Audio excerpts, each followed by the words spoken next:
Good morning my dear students, আশা করি সবাই সৃষ্টিকর্তার অশেষ রহমতে ভালো আছো।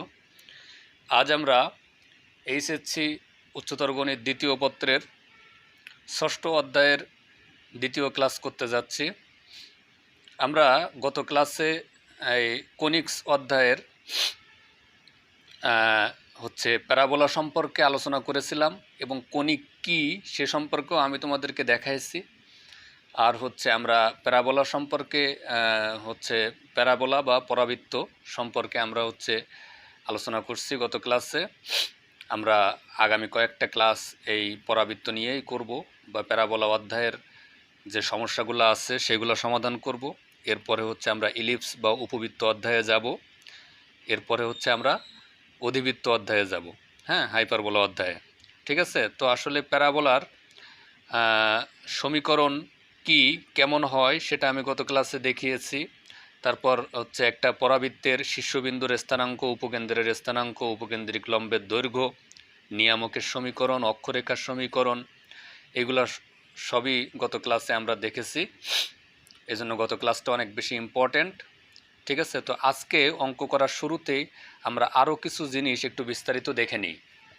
দেখো, আমরা জানি যে পরাবৃত্তের সমীকরণ যখন Y square equal to 4ax, আমি তোমাদের বলছি যখন Y square equal to 4ax, পরাবৃত্তের সমীকরণটা যখন এই ফরম্যাটে থাকবে যে ওয়াইয়ের দ্বিঘাত আর এক্সের একঘাত, তাই না? সেক্ষেত্রে আমরা এই পরাবৃত্তটা আমরা কিভাবে আঁকবো? দেখো, এই পরাবৃত্তটার চেহারাটা কেমন হবে বা প্রতিচ্ছবিটা কেমন হবে। তো Y square equal to 4ax, এই পরাবৃত্তের যে প্রতিচ্ছবি সেটা আমরা এদিকে দেখো যে এটা এক্স অক্ষ, আর এই পরাবৃত্তটা হবে এক্স অক্ষের সাথে প্রতিসম। এক্স অক্ষের সাথে প্রতিসম, কারণ এক্সের একঘাত আর ওয়াইয়ের দ্বিঘাত এই পরাবৃত্ত হবে, যার একঘাত তার সাথে প্রতিসম। ঠিক আছে, তাহলে এটা হবে এক্স অক্ষের সাথে প্রতিসম। এবং আমরা জানি যে এটা পরাবৃত্তের শীর্ষবিন্দু, আর পরাবৃত্তের শীর্ষবিন্দু বরাবর এই যে রেখা এটা ওয়াই অক্ষ। সবসময় মনে রাখবো, পরাবৃত্তের শীর্ষবিন্দু বরাবর এই যে রেখা এটা ওয়াই অক্ষ। আর এখান থেকে যে কিছু দূরে একটা রেখা, এই রেখাটাকে আমরা কি বলবো? নিয়ামক বা দ্বিকাক্ষ। এই রেখাটা নিয়ামক বা দ্বিকাক্ষ।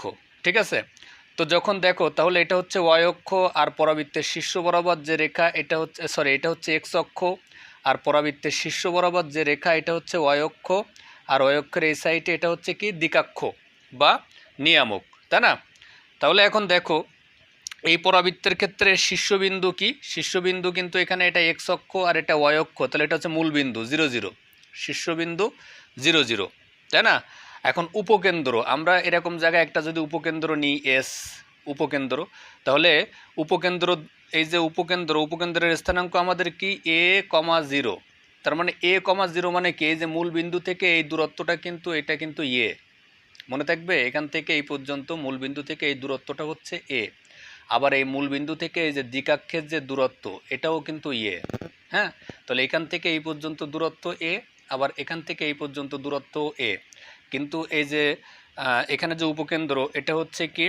এটা যে এক্স অক্ষের ধনাত্মক দিকে, আর এখানে যে নিয়ামক বা দ্বিকাক্ষ আছে এটা এক্স অক্ষের ঋণাত্মক দিকে, তাই না? তাহলে এখান থেকে দূরত্ব এ, এখান থেকে এই দূরত্ব এ। আমাদের মনে রাখতে হবে মূলবিন্দু বা শীর্ষ হতে উপকেন্দ্রের যে দূরত্ব, এই দ্বিকাক্ষেরও একই দূরত্ব আমরা মনে রাখবো। ঠিক আছে, এরপরে দেখো যখন আমরা দেখো Y square equal to -4ax, দেখো -4ax, তার মানে এখানেও কিন্তু ওয়াইয়ের দ্বিঘাত, এক্সের একঘাত, তার মানে এটাও কিন্তু এক্স অক্ষের সাথে প্রতিসম হবে। কিন্তু এই মাইনাস থাকার কারণে চেহারাটা একটু চেঞ্জ হবে। দেখো, প্রতিচ্ছবিটা চেঞ্জ হবে। এটা এক্স অক্ষ, এটা ওয়াই অক্ষ। যেহেতু এটা ওয়াই অক্ষ, তার মানে পরাবৃত্তের শীর্ষবিন্দু এখানেই হবে, তাই না? কিন্তু এটা হবে এক্স অক্ষের ঋণাত্মক দিকে, এরকম হবে। ঠিক আছে, আর এর দ্বিকাক্ষটা হবে এই দিকে, নিয়ামক বা দ্বিকাক্ষ হবে এই দিকে। এটা মূল বিন্দু, যেহেতু এটা পরাবৃত্তের শীর্ষবিন্দু, পরাবৃত্তের শীর্ষবিন্দু বরাবর যে রেখা এটা ওয়াই অক্ষ, আর এটা এক্স অক্ষ, আর তাহলে এটা মূল বিন্দু। কিন্তু যেহেতু Y square equal to -4x, এই জন্য এটা হচ্ছে এক্স অক্ষের ঋণাত্মক দিকে, ঠিক আছে, মাইনাস থাকার কারণে এটা হবে ঋণাত্মক দিকে। ওকে, তাহলে এখানে আমরা এটা কি দিলাম, উপকেন্দ্র, তাই না? তো উপকেন্দ্র দেখো, এই যে উপকেন্দ্র, যেহেতু এটা হচ্ছে মূল বিন্দু হতে এই উপকেন্দ্রটা কোন দিকে, এক্স অক্ষের ঋণাত্মক দিকে, তাই না? এই জন্য এই উপকেন্দ্রের স্থানাঙ্ক কি হবে, -a,0, মনে থাকবে, শীর্ষবিন্দু 0 0, আর উপকেন্দ্রের স্থানাঙ্ক যেহেতু ঋণাত্মক দিকে এই জন্য -a,0।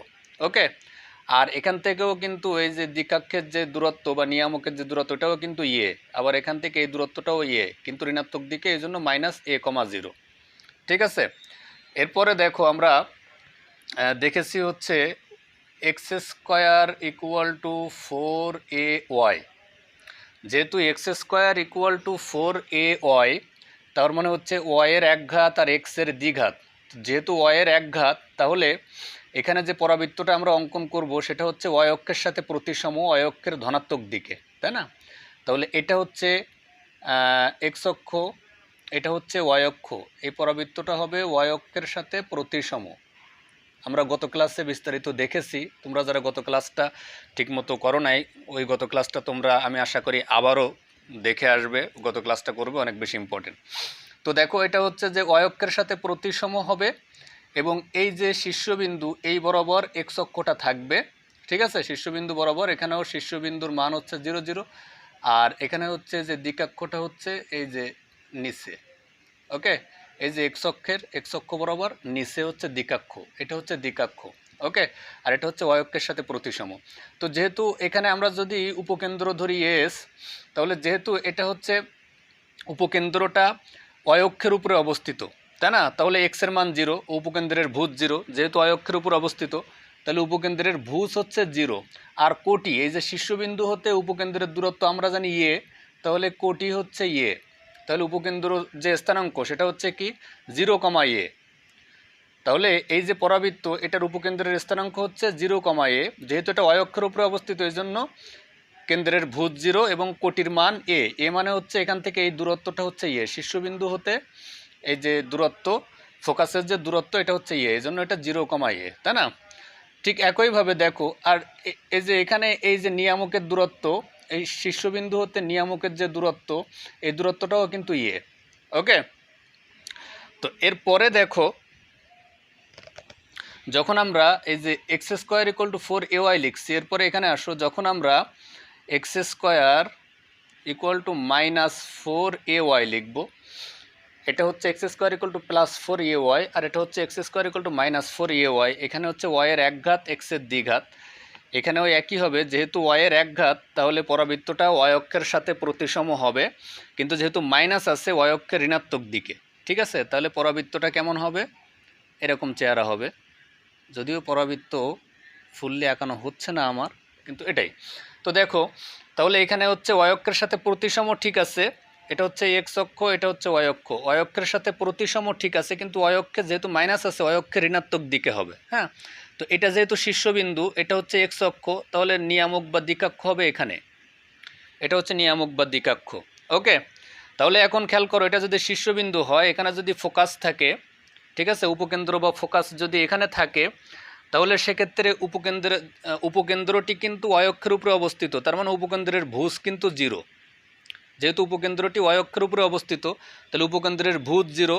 আর কোটি হচ্ছে এই যে শীর্ষবিন্দু যদি এখানে হয়, তাহলে এখান থেকে এই দূরত্ব যদি এ হয়, তাহলে এটা এই দূরত্বটা এ, কিন্তু এটা আসলে কি ঋণাত্মক দিকে, এই জন্য হচ্ছে কি -a কোটি, তাই না? তাহলে এই যে ফোকাস বা উপকেন্দ্রের স্থানাঙ্ক কি 0, -a। আমরা কি বুঝতে পারছি, এখান থেকে এই দূরত্বটা হচ্ছে এ, কিন্তু এটা হচ্ছে কি ওয়াই অক্ষের ঋণাত্মক দিকে, এই জন্য 0, -a। ওকে, তাহলে উপকেন্দ্রের স্থানাঙ্ক হচ্ছে 0, -a, আর এখান থেকে এই যে নিয়ামক বা দ্বিকাক্ষের দূরত্ব, এটাও কিন্তু ইয়ে, ঠিক আছে। তাহলে আমরা Y square equal to 4ax এর চেহারাটা কেমন সেটা আমরা এখানে দেখলাম, Y square equal to -4ax এর চেহারাটা কেমন আমরা সেটাও এখানে দেখলাম। তারপরে হচ্ছে x square equal to 4ay এর চেহারাটা, এটা মানে প্রতিচ্ছবি যেটা, ঠিক আছে, মানে গ্রাফ বা ফিগার যেটা। ওকে, আর x square equal to -4ay, এটার হচ্ছে ফিগার বা গ্রাফ হচ্ছে এটা, যেটাকে প্রতিচ্ছবি বলা হয় বা চেহারাও বলা হয়। হ্যাঁ, চেহারা মানে আমি তোমাদেরকে বোঝার জন্য বলছি যে এটা দেখতে কেমন। ওকে, সে চেহারা। তো দেখো এরপরে আমরা একটা অঙ্ক করব।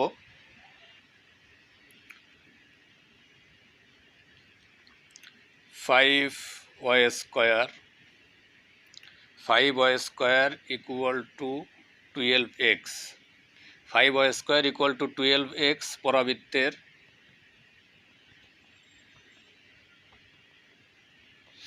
উপকেন্দ্রিক লম্বের দৈর্ঘ্য।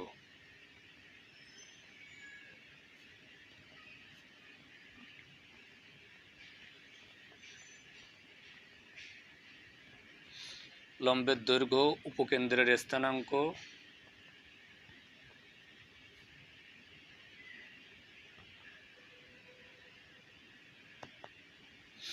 উপকেন্দ্রের স্থানাঙ্ক শীর্ষবিন্দু,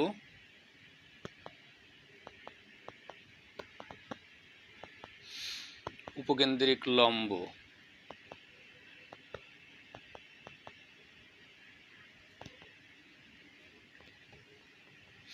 উপকেন্দ্রিক লম্ব এবং নিয়ামকের সমীকরণ নির্ণয় করো।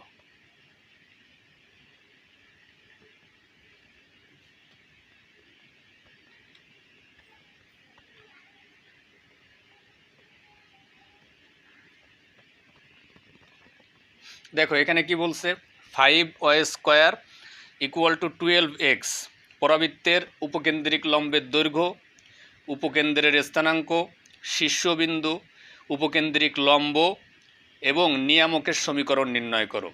এখানে বলছে উপকেন্দ্রিক লম্বের দৈর্ঘ্য, আর এখানে উপকেন্দ্রিক লম্বের সমীকরণ। উপকেন্দ্রিক লম্বের সমীকরণ নির্ণয় করতে হবে এবং নিয়ামকের সমীকরণ নির্ণয় করতে হবে। ঠিক আছে, পরাবৃত্ত দেওয়া আছে এটা, তাই না? তাহলে এখন দেখো আমরা সমাধান করি। সমাধান হচ্ছে 5y² ইকুয়াল টু 12x।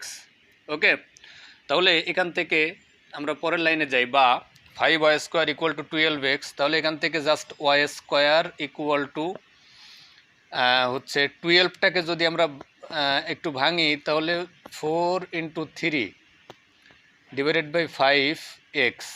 এই 5টাকে আমি 12-এর নিচে নিয়ে গেছি, আর 12টাকে ভেঙে 4 × 3 করলাম। ওকে, 3 × 4 = 12, তাই না?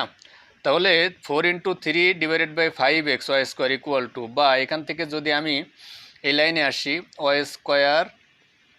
Equal to 4 × 3/5x। তাহলে y² ইকুয়াল টু 4 × 3/5x। এটাকে আমি, এই জিনিসটাকে আমি এই ফরম্যাটে কেন নিয়ে আসছি, কারণ আমি এটাকে y² ইকুয়াল টু 4ax এই ফরম্যাটে আনার জন্য আমি এটাকে y² ইকুয়াল টু 4ax, ঠিক আছে, এখান থেকে আমি y² ইকুয়াল টু 4ax ফরম্যাটে নিয়ে আসলাম, তাই না? তার মানে হচ্ছে কি, আমরা এই যে সমীকরণটা আমরা এখানে লিখব, একে y² ইকুয়াল টু 4ax এর সাথে তুলনা করে পাই।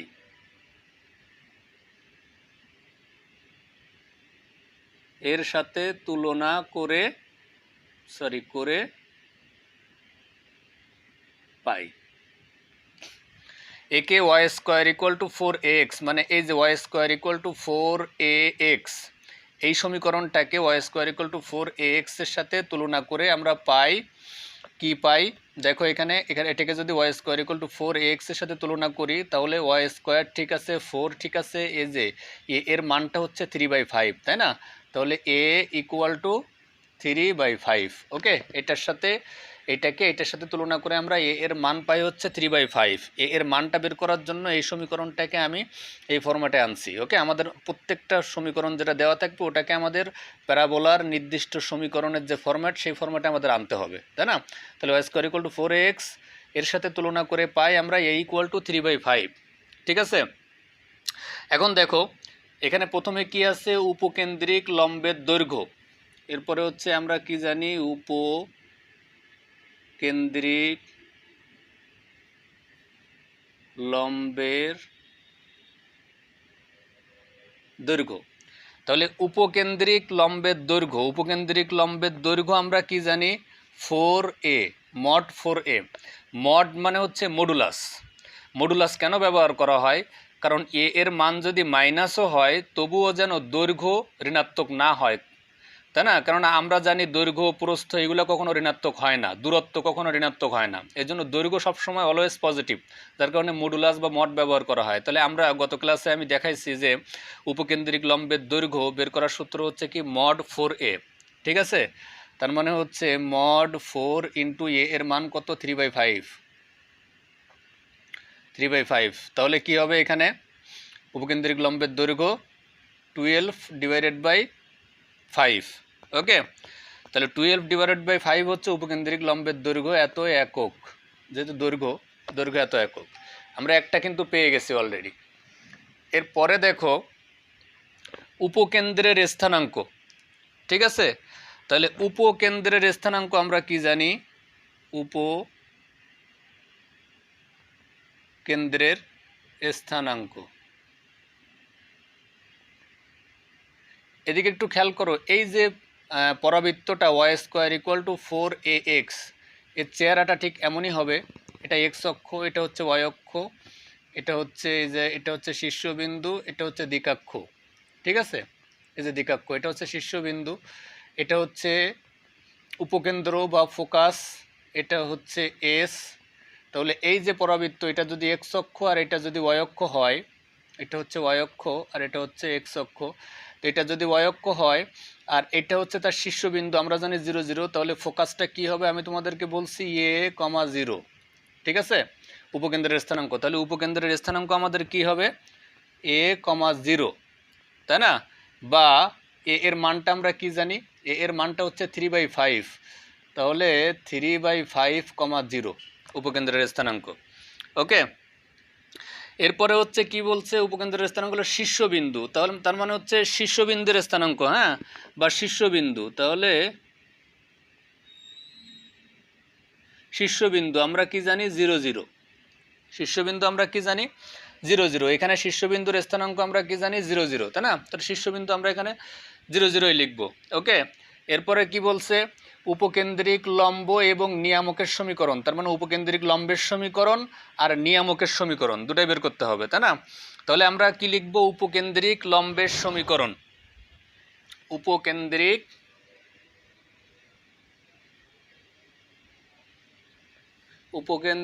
লম্বের সমীকরণ। আচ্ছা দেখো, উপকেন্দ্রিক লম্ব মানে কি? এই যে উপকেন্দ্র বরাবর যে লম্বটা, এই উপকেন্দ্রিক লম্বের সমীকরণ, এটা হচ্ছে উপকেন্দ্রিক লম্বের সমীকরণ, ঠিক আছে? এই যে উপকেন্দ্র বরাবর যে লম্বটা, এটা হচ্ছে উপকেন্দ্রিক লম্বের সমীকরণ।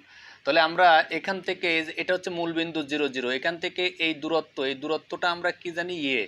তাহলে উপকেন্দ্রিক লম্বের সমীকরণ কি বলেছিলাম আমি? x = a, তাই না? কারণ এটা এক্স অক্ষ বরাবর এ অংশ কর্তন করে, তাই না?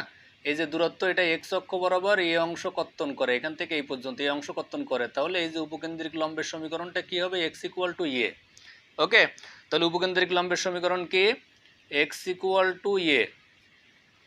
তার মানে কি দেখো, x = a, এর মান কি? 3/5, x = 3/5, বা অতএব এখানে আমরা লিখতে পারি কি? 5x - 3 = 0, 5x - 3 = 0, এটা হচ্ছে উপকেন্দ্রিক লম্বের সমীকরণ, ঠিক আছে? এরপরে হচ্ছে কি? নিয়ামকের সমীকরণ। তাহলে নিয়ামক বা দিকাক্ষের সমীকরণ, নিয়ামক বা দিকাক্ষের সমীকরণ,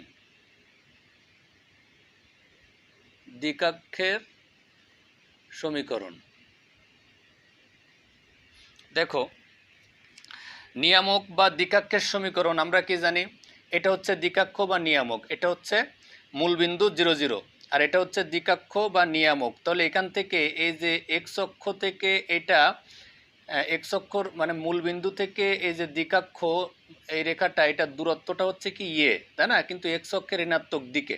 ওকে, তাহলে এই যে দূরত্ব, এটা হচ্ছে এ, দ্যাট মিন্স -a, এক্স অক্ষ থেকে ঋণাত্মক দিকে এ একক খণ্ডন করে, তাহলে এই রেখার সমীকরণটা কি হবে? x = -a। ওকে, তাহলে নিয়ামকের সমীকরণ কি হবে? আমি গত ক্লাসে দেখাইছি, x = -a। তার মানে হচ্ছে যে এক্স ইকুয়াল টু মাইনাস এ এর মান হচ্ছে কত 3/5, 3/5। তাহলে এখান থেকে আমরা কি পাবো দেখো, এখান থেকে হচ্ছে 5x প্লাস 3 ইকুয়াল টু 0। এখান থেকে আমরা কি পেলাম 5x প্লাস 3 ইকুয়াল টু 0। এটা হচ্ছে নিয়ামক বা দ্বিকাক্ষের সমীকরণ। ওকে, তাহলে দেখো অঙ্কটি কি ছিল, অঙ্কটি ছিল হচ্ছে যে 5y² equal to 12x, 5y² equal to 12x পরাবৃত্তের উপকেন্দ্রিক লম্বের দৈর্ঘ্য মড 4a। তারপরে হচ্ছে উপকেন্দ্রের স্থানাঙ্ক, শীর্ষবিন্দু, উপকেন্দ্রিক লম্বের সমীকরণ এবং নিয়ামকের সমীকরণ নির্ণয় করো। উপকেন্দ্রিক লম্ব এবং নিয়ামকের সমীকরণ, এই কথার অর্থ হচ্ছে যে উপকেন্দ্রিক লম্বের সমীকরণ এবং নিয়ামকের সমীকরণ নির্ণয় করো। তাহলে এখানে প্রথমে আমরা এই যে এখানে যেটা দেওয়া আছে এটা হচ্ছে, যেহেতু আমরা বুঝতেছি যে এক্স এর এক ঘাত আর ওয়াই এর দ্বিঘাত, তাহলে এটাকে আমরা y² ইকুয়াল টু 4ax এই ফরম্যাটে নিয়ে যেতে হবে আমাদের। তো আমরা এখান থেকে y² ইকুয়াল টু 4ax ফরম্যাটে নিয়ে যেয়ে এটার সাথে এটাকে তুলনা করে আমরা দেখলাম এর মান হচ্ছে 3/5। তাহলে আমরা এখন উপকেন্দ্রিক লম্বের দৈর্ঘ্য মড 4a, এখানে এর মান বসাইছি, উপকেন্দ্রের স্থানাঙ্ক a,0। ঠিক এখানে খেয়াল করতে হবে যে এখানে যে পরাবৃত্তটা দেওয়া আছে এটা বের করার পরে এখানে একটা চিত্র আঁকিয়ে ফেলবো, তাহলে আমাদের উপকেন্দ্রের স্থানাঙ্ক কি হবে সেটা বের করার সুবিধা হবে, ঠিক আছে, বা উপকেন্দ্রিক লম্বের সমীকরণ কোনটা হবে সেটা বের করার সুবিধা হবে, নিয়ামকের বা দ্বিকাক্ষের সমীকরণ এইটা কেন এইটা হবে সেটা বের করা আমাদের সুবিধা হবে। এই জন্য এখানে যে সমীকরণ দেওয়া থাকবে সেটা চিত্রটা আমরা এখানে আঁকিয়ে ফেলবো, ঠিক আছে। তাহলে উপকেন্দ্রের স্থানাঙ্ক a,0 এর মানটা বসাইছি, শীর্ষবিন্দু 0 0, উপকেন্দ্রিক লম্বের দৈর্ঘ্য x ইকুয়াল টু a এর মানটা বসাইছি, নিয়ামক বা দ্বিকাক্ষের সমীকরণ x ইকুয়াল টু -a এখানেও এর মানটা বসাইছি। ওকে, তো এরপরে আমরা আরও একটু অঙ্ক করব। দেখো y² equal to 4y plus 4x minus 8, y² equal to 4y plus 4x minus 8 পরাবৃত্তের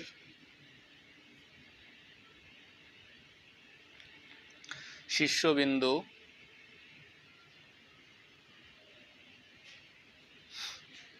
উপকেন্দ্র,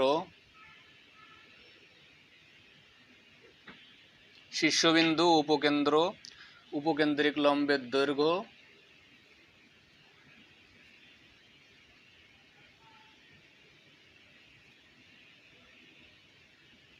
উপকেন্দ্রিক লম্বের দৈর্ঘ্য ও সমীকরণ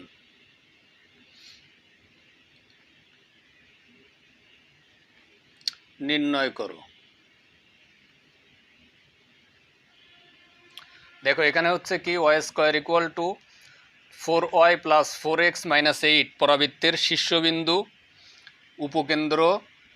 উপকেন্দ্রিক লম্বের দৈর্ঘ্য ও সমীকরণ, মানে উপকেন্দ্রিক লম্বের দৈর্ঘ্য আর উপকেন্দ্রিক লম্বের সমীকরণ নির্ণয় করতে হবে, ঠিক আছে। তো এখানে যে পরাবৃত্তটা দেওয়া আছে এটা হচ্ছে কি y² equal to 4y plus 4x minus 8।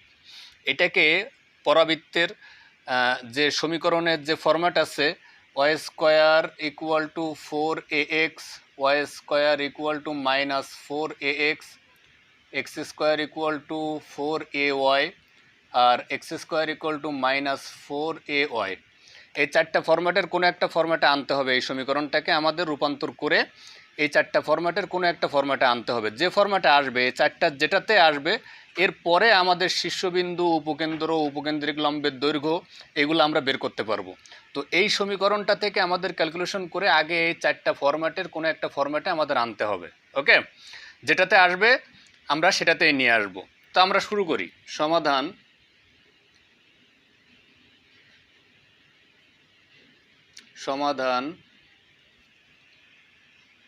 দেখো এখানে আছে কি y² equal to 4y plus 4x minus 8।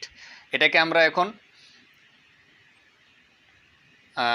আমরা এখন রূপান্তর করে এই চারটার কোনো একটা ফরম্যাটে আমরা নিয়ে আসব।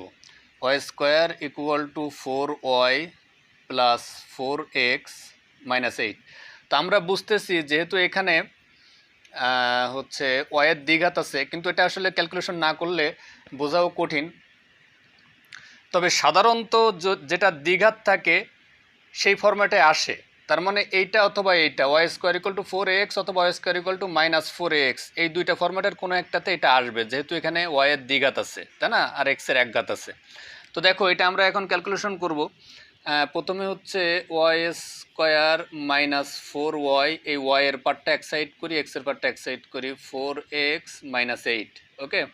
এরপরে দেখো এখান থেকে হচ্ছে ওয়াই স্কোয়ার -4y, এরপরে এখানে আমরা এখানে a - b হোল স্কোয়ারের সূত্র যদি আমরা করতে যাই, এখানে দেখো ওয়াই স্কোয়ার -2ab মানে 2y2 যদি আমরা করি, এখানে আছে 4y, তাহলে এখানে ওয়াই স্কোয়ার -2ab যদি করি এটাকে ভেঙে, তাহলে এখানে দেখো এখানে এখানে হচ্ছে এটা তো ওয়াই, আর হচ্ছে Y square a square -2ab plus B square যদি করতে যাই, তার মানে হচ্ছে এর মানটা ওয়াই, বির মানটা কিন্তু এখানে হচ্ছে 2, তাই না।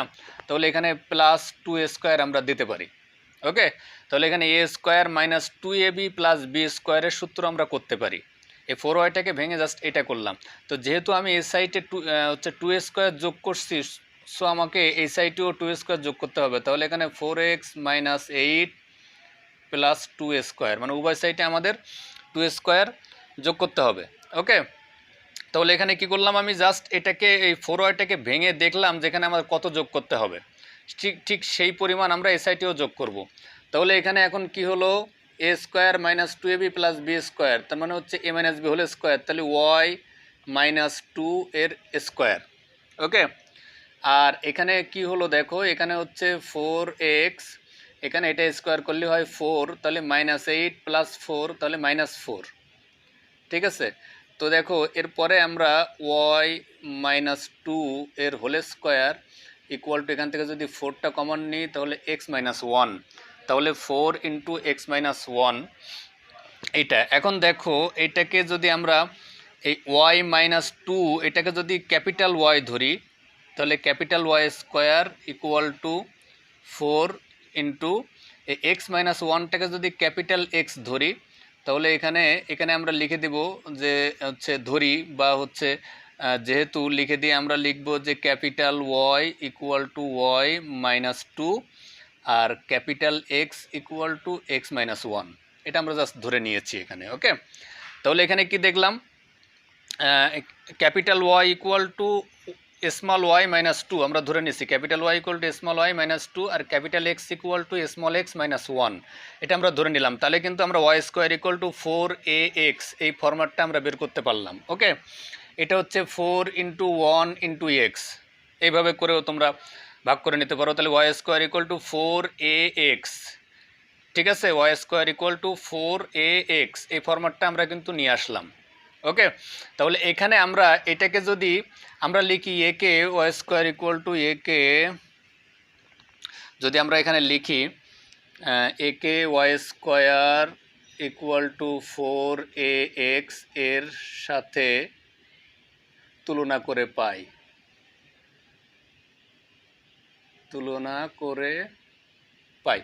একে Y square equal to 4ax এর সাথে তুলনা করে পাই, এর মানটা কি 1, তাই না। তাহলে a ইকুয়াল টু 1, ওকে। তাহলে এরপরে দেখো যেহেতু আমরা এটাকে এটার সাথে তুলনা করে আমরা পাচ্ছি a ইকুয়াল টু 1, এখন দেখো আমাদের প্রথমে বের করতে হবে কি পরাবৃত্তের শীর্ষবিন্দু। তাহলে আমরা এখানে যেহেতু Y square equal to 4ax ফরম্যাটে আসছে, তাহলে পরাবৃত্তটা নিশ্চয় এই যে এটা এক্স অক্ষ, এটা যদি ওয়াই অক্ষ হয় তাহলে পরাবৃত্তটা নিশ্চয় এরকম একটা ফরম্যাটে থাকবে। কিন্তু এই পরাবৃত্তের শীর্ষবিন্দু 0 0 হবে না, ঠিক আছে। আচ্ছা কেন হবে না সেটা আমি তোমাদের পরে বলছি। এখানে হচ্ছে এটা হচ্ছে নিয়ামক বা দিকাক্ষ। তাহলে এখন দেখো আমরা সাধারণত শীর্ষবিন্দু এই যে 0 0 ধরি, শীর্ষবিন্দু এটা যখন Y square equal to 4ax এই যে পরাবৃত্ত, এই পরাবৃত্তটার শীর্ষবিন্দু কিন্তু 0 0, তাই না। তাহলে শীর্ষবিন্দু 0-তে আছে, দ্যাট মিনস শীর্ষবিন্দুর ভুজ x ইকুয়াল টু 0, কোটি y ইকুয়াল টু 0, আমরা কিন্তু এটা ধরি। শীর্ষবিন্দু যখন 0 0 ধরি তখন শীর্ষবিন্দুর ভুজ 0, কোটিও 0, তার মানে x equal to 0, y equal to 0 ধরি, তাই না। তাহলে এখন দেখো এখানে হচ্ছে পরাবৃত্তের এই যে পরাবৃত্তটা y square equal to 4x এরও শীর্ষবিন্দু 0 0, তাহলে আমরা এখন বের করব শীর্ষবিন্দু। শীর্ষবিন্দু আমরা কি জানি 0, 0, পরাবৃত্তের শীর্ষবিন্দু 0,0। তাহলে যেহেতু শীর্ষবিন্দু 0 0, তার মানে এটা হচ্ছে ভুজ 0, কোটিও 0। ওকে, তার মানে এখানে আমরা কি লিখবো, অর্থাৎ ভুজ, তার মানে এখানে কিন্তু আমরা এখানে কিন্তু আর স্মল এক্স নাই। যদি স্মল এক্স স্মল ওয়াই থাকতো তাহলে শীর্ষবিন্দু ডিরেক্ট 0 0 হতো, কিন্তু এখানে আমি কিন্তু স্মল এক্স এর পরিবর্তে ক্যাপিটাল এক্স বসাইছি, স্মল ওয়াই এর পরিবর্তে ক্যাপিটাল ওয়াই বসাইছি, তাই না? তাহলে অর্থাৎ শীর্ষবিন্দু 0 0, অর্থাৎ হচ্ছে ভুজ ক্যাপিটাল এক্স ইকুয়াল টু 0, ভুজ ক্যাপিটাল এক্স ইকুয়াল টু 0 আর কোটি ক্যাপিটাল ওয়াই ইকুয়াল টু 0। এটা আমাদের মনে রাখতে হবে। শীর্ষবিন্দু 0 0 মানে এখানে যে এখানে যেটা থাকবে ওইটা ইকুয়াল টু 0, আর এখানে যে ওয়াই থাকবে ওইটা ইকুয়াল টু 0। তার মানে হচ্ছে যে ভুজ ক্যাপিটাল এক্স ইকুয়াল টু 0 আর কোটি ক্যাপিটাল ওয়াই ইকুয়াল টু 0। ওকে, তার মানে হচ্ছে যে এখানে দেখো এখন হচ্ছে এক্স এর ভ্যালুটা বসাও, ক্যাপিটাল এক্স এর ভ্যালু কি, স্মল এক্স মাইনাস 1। তাহলে x minus 1 equal to 0, that means small X equal two 1। আমাদের স্মল এক্সটাই বের করতে হবে। এটা হচ্ছে যে শীর্ষবিন্দুর অরিজিনাল ভুজ হচ্ছে স্মল এক্স। ওকে, এরপরে দেখো তাহলে ওয়াই ইকুয়াল টু কী ছিল, capital Y equal to Y minus 2 equal to 0, Y minus 2 equal to 0। তাহলে এখান থেকে আমরা কি পাবো, ওয়াই ইকুয়াল টু প্লাস 2। তাহলে আমরা স্মল এক্স পেলাম, স্মল ওয়াই পেয়েছি, স্মল এক্স পেয়েছি। এখন এইটাই হচ্ছে আমাদের মূলত আসলে শীর্ষবিন্দু। তাহলে শীর্ষবিন্দু কি হবে, শীর্ষবিন্দু 1,2। ওকে, তাহলে শীর্ষবিন্দু হচ্ছে আমরা কি পেলাম, 1,2। পরাবৃত্তটি শীর্ষবিন্দু 1,2। এখন দেখো এখানে আমি বের করব হচ্ছে, আমি শীর্ষবিন্দু বের করেছি, এখন আমি বের করব হচ্ছে উপকেন্দ্র।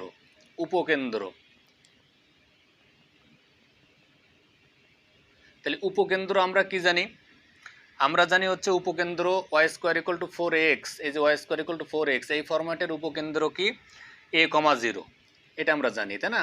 তাহলে এটা হচ্ছে a,0 উপকেন্দ্র।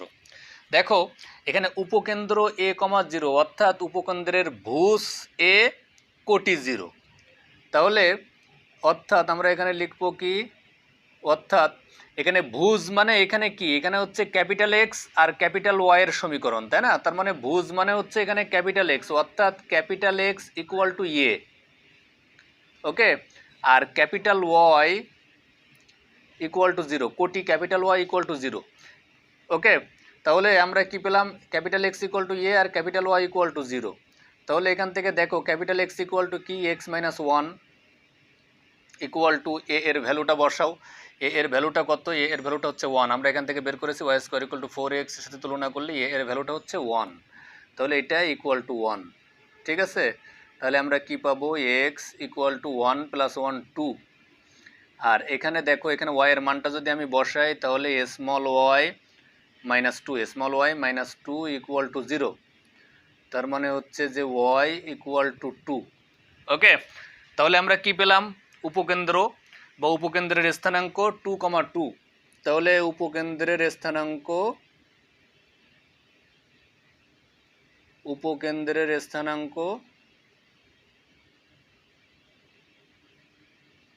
2,2।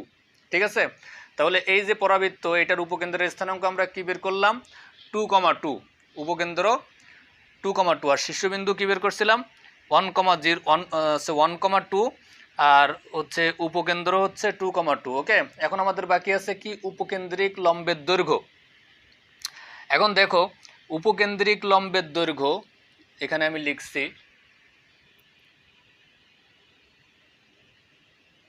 উপকেন্দ্রিক লম্বের দৈর্ঘ্য ইকুয়াল টু, আমরা কি জানি, উপকেন্দ্রিক লম্বের দৈর্ঘ্য ইকুয়াল টু মড 4a, তাই না? তাহলে এখানে কিন্তু দেখো এ এর ভ্যালুটা কিন্তু 1, এখানে আর কিছু করার নাই। তাহলে হচ্ছে যে মড 4 ইন্টু 1 ইকুয়াল টু 4। ঠিক আছে, এর ভ্যালু 1। এখানে যেহেতু এক্স ওয়াই এর ফাংশন নাই, সুতরাং এখানে কোনো কিছুই নাই, just mod 4a equal to 4 into 1 equal to 4। তাহলে আমরা কি পেলাম, উপকেন্দ্রিক লম্বের দৈর্ঘ্য আমরা পেয়েছি 4 একক। যেহেতু দৈর্ঘ্য তার একটা একক থাকবে। এরপরে দেখো আমাদের বাকি আছে শুধুমাত্র উপকেন্দ্রিক লম্বের দৈর্ঘ্য বের করছি আর হচ্ছে সমীকরণ, মানে উপকেন্দ্রিক লম্বের সমীকরণ। তাহলে এই যে উপকেন্দ্রিক আমি আর লিখলাম না, উপকেন্দ্রিক লম্বের সমীকরণ, দেখো দেখা যাচ্ছে কি উপকেন্দ্রিক, হ্যাঁ দেখা যাচ্ছে উপকেন্দ্রিক লম্বের সমীকরণ। তাহলে উপকেন্দ্রিক লম্বের সমীকরণ আমরা কি জানি, এক্স ইকুয়াল টু এ। এই পরাবৃত্তের ক্ষেত্রে উপকেন্দ্রিক লম্বের সমীকরণ কি, এক্স ইকুয়াল টু এ, কিন্তু এখানে কিন্তু স্মল এক্স না, ক্যাপিটাল এক্স, কারণ এটা হচ্ছে ক্যাপিটাল এক্স আর ক্যাপিটাল ওয়াই এর সমীকরণ, তাই না? তাহলে x equal to a, that means capital x equal to a. তাহলে হচ্ছে এখানে ক্যাপিটাল এক্স এর মানটা বসাও, capital x equal to small x minus one, x minus one equal to এ। এর ভ্যালুটা কত, এর ভ্যালুটা হচ্ছে ওয়ান। ওকে, তাহলে হচ্ছে এখানে হচ্ছে কি উপকেন্দ্রিক লম্বের সমীকরণ capital x equal to A, capital এক্সের ভ্যালুটা বসালাম, এর ভ্যালুটা বসালাম। তাহলে আমাদের যে সমীকরণ আসে সেটা হচ্ছে কি, দেখো এক্স, এই ওয়ান যদি এই সাইডে চলে যায় তাহলে প্লাস ওয়ান টু, তাহলে এক্স ইকুয়াল টু টু। ওকে, তাহলে আমাদের এটাই হচ্ছে এক্স ইকুয়াল টু টু হচ্ছে আমাদের উপকেন্দ্রিক লম্বের সমীকরণ, এক্স ইকুয়াল টু টু। আচ্ছা দেখো আমি একটু উপরে উঠাই তাহলে দেখতে সুবিধা হবে। এই যে এক্স ইকুয়াল টু টু, তাহলে উপকেন্দ্রিক লম্বের সমীকরণ হচ্ছে capital x equal to A, capital x এর মান বসালাম, এর মান বসালাম, তাহলে আমরা যেটা পেলাম সেটা হচ্ছে কি small X equal to two. এটা হচ্ছে উপকেন্দ্রিক লম্বের সমীকরণ। ওকে, তাহলে অঙ্কটা আমি প্রথম থেকে আবার একটু দেখাই তোমাদেরকে। দেখো Y square equal to 4y plus 4x minus 8 পরাবৃত্তের শীর্ষবিন্দু উপকেন্দ্র উপকেন্দ্রিক লম্বের দৈর্ঘ্য ও সমীকরণ, মানে উপকেন্দ্রিক লম্বের সমীকরণ নির্ণয় করো। এখন এখানে যে পরাবৃত্তটি দেওয়া আছে এটাকে পরাবৃত্তের যে ফরম্যাট, সেই চারটা ফরম্যাটের কোনো একটা ফরম্যাটে নিয়ে আসতে হবে আমাদেরকে।